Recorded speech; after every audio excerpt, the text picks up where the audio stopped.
ఈ మాఘమాసం నెలలో ఏటి స్నానానికి ఎలా వెళ్తారో ఈ వీడియోలో చెప్తాను. నా చిన్నప్పుడు మాఘమాసం నెల అంటే ఈ ఏటి స్నానానికి ఎక్కువగా వెళ్ళే వాళ్ళము. మా అమ్మ వాళ్ళ ఊర్లో ఏంటంటే కుందు ప్రవహిస్తేది.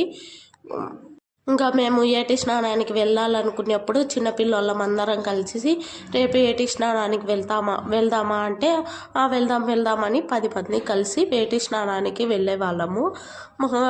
ఏటి స్నానానికి కావాల్సిన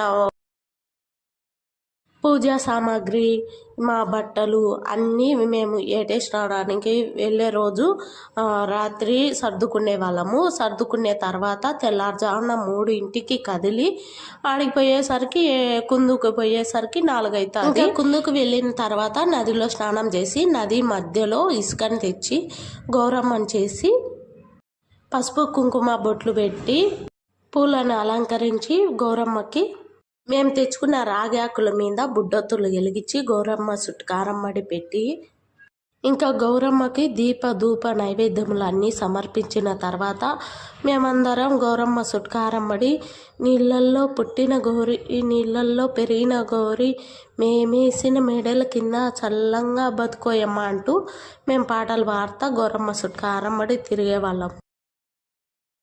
మేము ఒక్కళ్ళమే వెళ్ళే వాళ్ళం కాదు, చాలా పెద్దవాళ్ళు కూడా ఈ నదీ స్నానానికి వచ్చేవాళ్ళు అనమాట.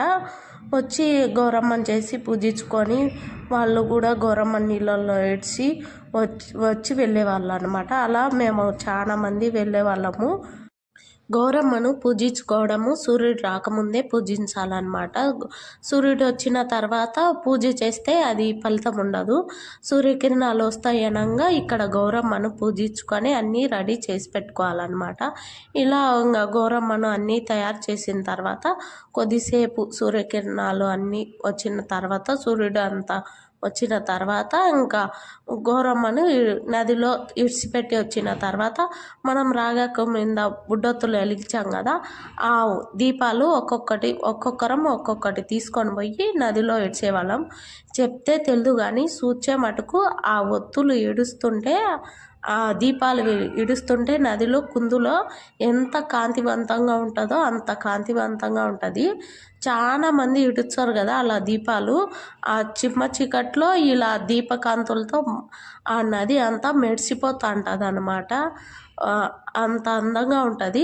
ఎవరన్నా ఇట్లా మాఘమాసంలో ఇలా పూజలు చేసింటే నదికి వెళ్ళి నది స్నానం చేసింటే కామెంట్ బాక్స్లో కామెంట్ చేయండి.